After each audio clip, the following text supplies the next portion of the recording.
A major problem in estimating the term structure is the high dimensionality of the discount curve. In this part, we aim at finding the basis shapes of the yield curve by looking at time series of yield curves. The technique we use is principal component analysis. This is one of the most important dimension reduction techniques in multivariate data analysis.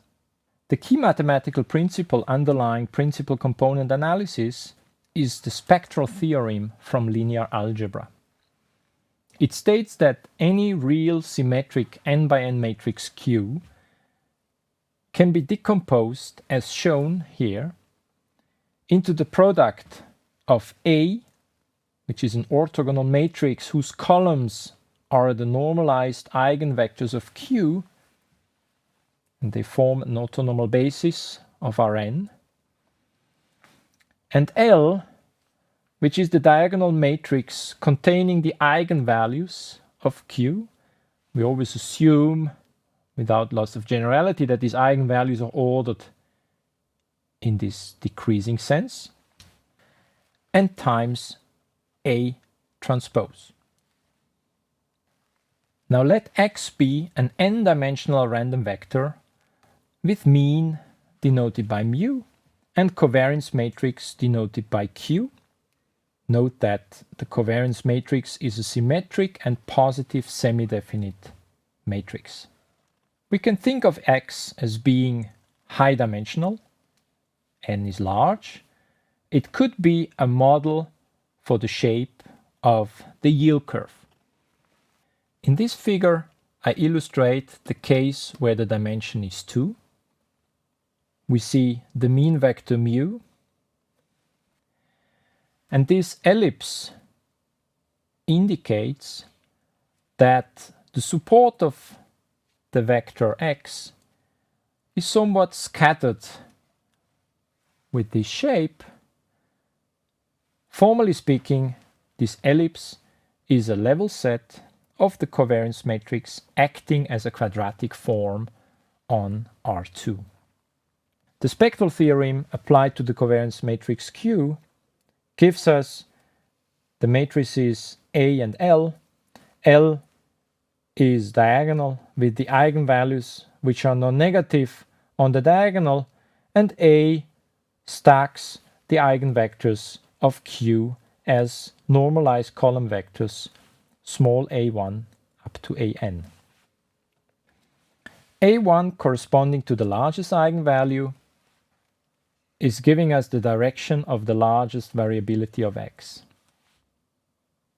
The principal component transform of x is given by projecting x onto these eigenvectors. In other words, we get the component yi by projecting the decentered mu onto the eigenvector ai.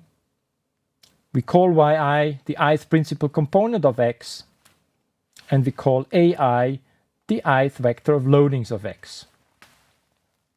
In matrix notation, this reads as shown here.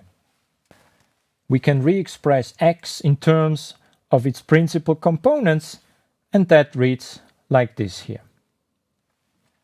As we see in this figure here, y1 is now capturing the major variability of x, and y2 is what remains. Indeed, this is confirmed on the following page.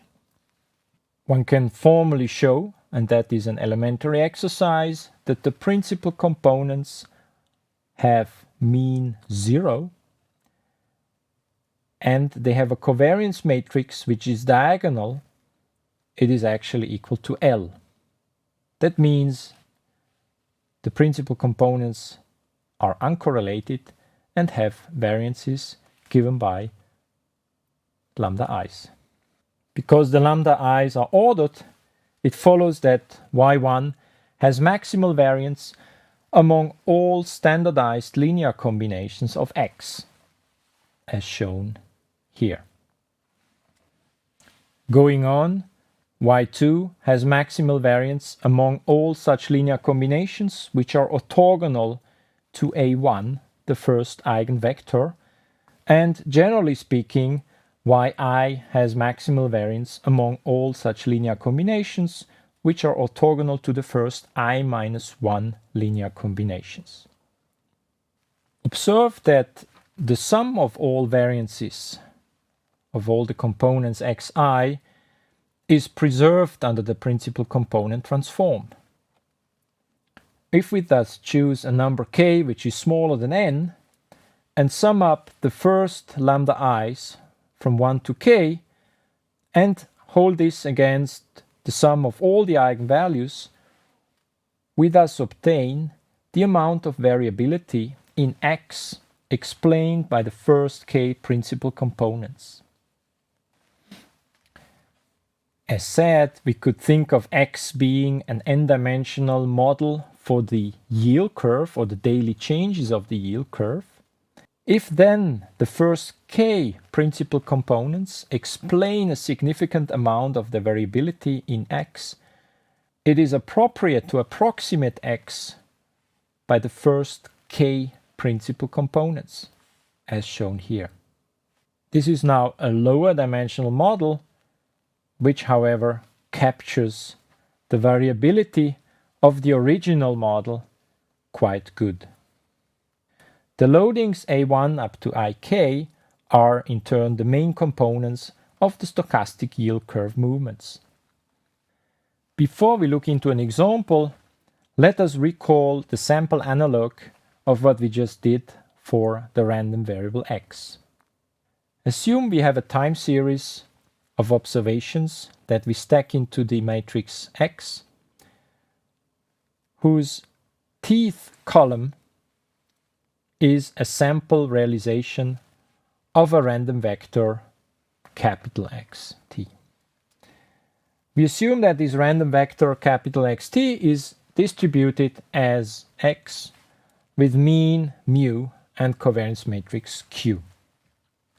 We then estimate the mean vector of x by the empirical mean of the data and the covariance matrix Q by the empirical n times n covariance matrix, as shown here. Applying the spectral theorem to the empirical covariance matrix gives us the empirical counterparts, eigenvalues lambda and eigenvectors A, indicated now with hats.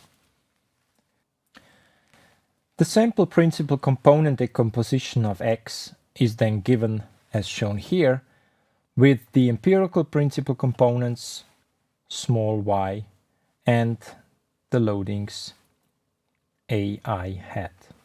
These empirical principal components are uncorrelated again by construction. The empirical mean and covariance matrix mu hat and q hat are standard estimators for the true parameters mu and q if the observations of xt are serially uncorrelated, as shown here. If this kind of stationarity of the time series xt is in doubt, the standard practice is to differentiate and to consider the increments. We are now ready for the example and consider monthly changes of the yield curve of the Swiss government bonds over the 10 years from August 2005 until July 2015 for 8 times to maturities tau I ranging from 2 years up to 30 years. Running the PCA on this time series gives us the following first 3 yield curve loadings. Remember, each loading is a vector with 8 components, and we represent the vector as function with values given by its components. So the first loading is this black line, the second loading is the blue line, and the third loading is the red line. If we look at their shapes, we see that the first loading is roughly flat. It affects the parallel shifts of the yield curve and can thus be dubbed the level. The second loading is upward sloping. It affects the tilting of the yield curve. And the third loading is hump-shaped. It affects the flexing of the yield curve. It has become common to speak of these shapes as level, slope, and curvature of the yield curve. The explained variance of these first three principal components is as shown here. The first principal component explains roughly 77% of the variance. The second explains 18%, the third explains 3%. In sum, the first three principal components explain more than 98% of the variance of the yield curve. As a consequence, the yield curve or the yield curve movements can be approximated by a linear combination of the first three loadings, level, slope, curvature, with small relative error. In other words, a 2 or 3 factor model will do a very good job in fitting the time series of the yield curve.